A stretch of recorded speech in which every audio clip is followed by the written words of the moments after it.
Hey everybody, Kelly Zitlow here. So I have Randi Burggraff, one of my favorite divorce attorneys, and she came by the office and we were just chatting. I'm like, you know what, this is so good. We gotta get this on camera. So here we are.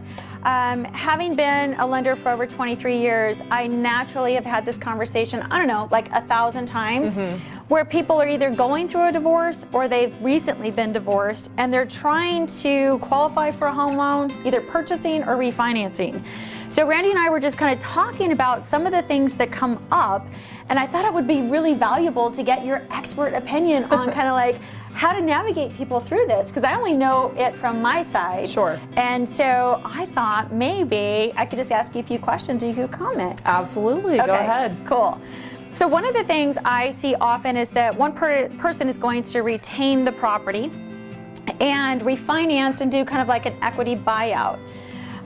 And so sometimes, depending on the timing of that, I think it's important to know that if that's going to happen prior to the divorce, Arizona's a community property state, then that spouse would have to disclaim their interest. So kind of walk me through what your thoughts are on that. Absolutely. So as Kelly pointed out, Arizona is a community property state, which sort of just generally means anything that you retain during your marriage is going to be presumed community and therefore subject to some sort of equitable or equal division. And so it's very common. We have a lot of clients who say, hey, I really want to stay in this home for a variety of reasons. They have the resources and the ability to be able to buy the other spouse out of their interest in that. So the important thing to remember is you want to obviously work to identify what is the equity that we have in this home? What is it worth? What could we sell it for? What do I owe on it? And is it realistic that I can give my soon-to-be ex-spouse a half of that amount of money, right? So if we have $200,000, can I pay them $100,000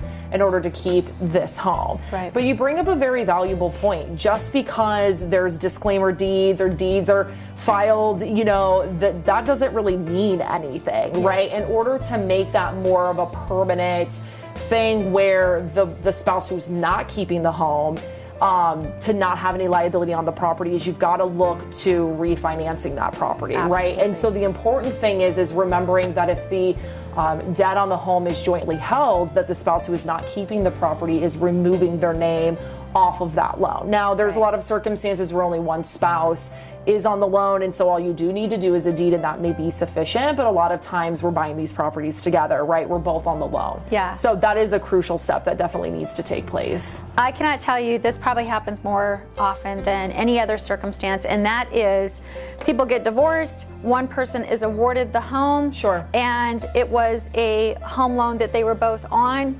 The other spouse disclaims their interest, and then they just go on their way. Well, it all is fine and dandy unless the person that retained the home actually goes late on that mortgage or ends up foreclosing. Correct. I just had a client where this happened. He was divorced 8 years ago, exact same scenario, and the spouse that kept the home never refinanced that mortgage. She ended up foreclosing last year, killed his credit score. He now can't qualify to purchase a new home with his new wife. Things are not good in that household. No, right? I can imagine.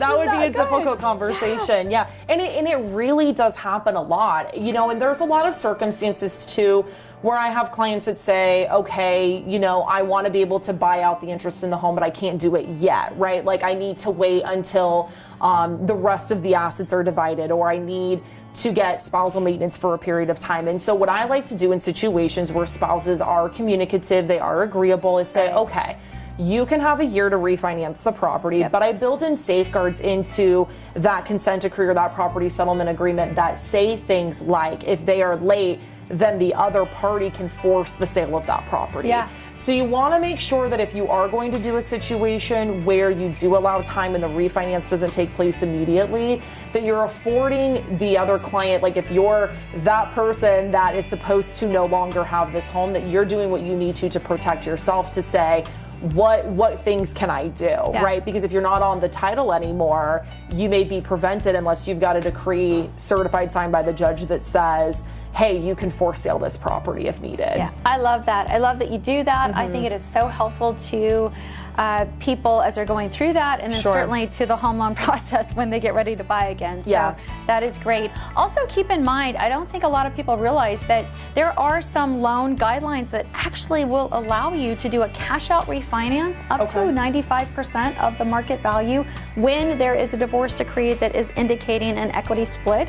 So it's very unique to divorces and equity buyouts, whereas traditionally on a conventional home loan, the maximum cash out is 80% loan to value. So there are some things built into financing that allow for that situation that a lot of people don't know about. Yeah, and that brings up another good point, Kelly, because I think for your clients and my clients, the most important thing is that if you are interested in either allowing your spouse to buy out the interest, or you want to be the party that does that, communicate both with your attorney and your home lender about how can we make this work, because that's something that I wouldn't know, right? That's not my wheelhouse. And so I want to make sure that my client, if they are interested in being the party that buys out, that they know what are all of the things that I need to do in order for this to happen. Because even, you know, a lot of times when you go to trial on these issues, courts will order homes to be sold. They don't want to allow there to be more connection between the parties, but you do have some instances where judges will still allow a buyout if there is enough documentation that can show it can be done, there's enough assets that are available.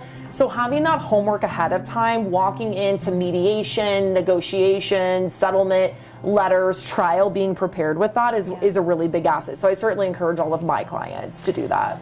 So the last thing, and we've only got a few more seconds, but the last thing I definitely want to make sure we get in here, because I talk to so many people, and that is maybe there was a parent that, or one of the spouses that stayed home, so they weren't out working outside of the home, and there's some type of negotiation taking place with regard to spousal maintenance or child support.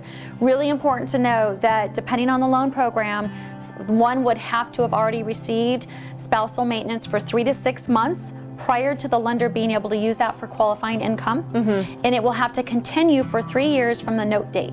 So be thinking about that, certainly from your perspective on how you're negotiating spousal maintenance. And then child support, lenders will again look for that 3-year continuance. So if one is getting it for children that are 15 or older, that'll put them at 18, which makes them adults, which means that we wouldn't be using that in most cases. So hopefully that helps. If you guys have any questions, do not hesitate to reach out to Randi. She's awesome. If you need her, I hope you don't, but if you do, give her a call. Any questions with regard to the home loan, reach out. We'll talk to you soon.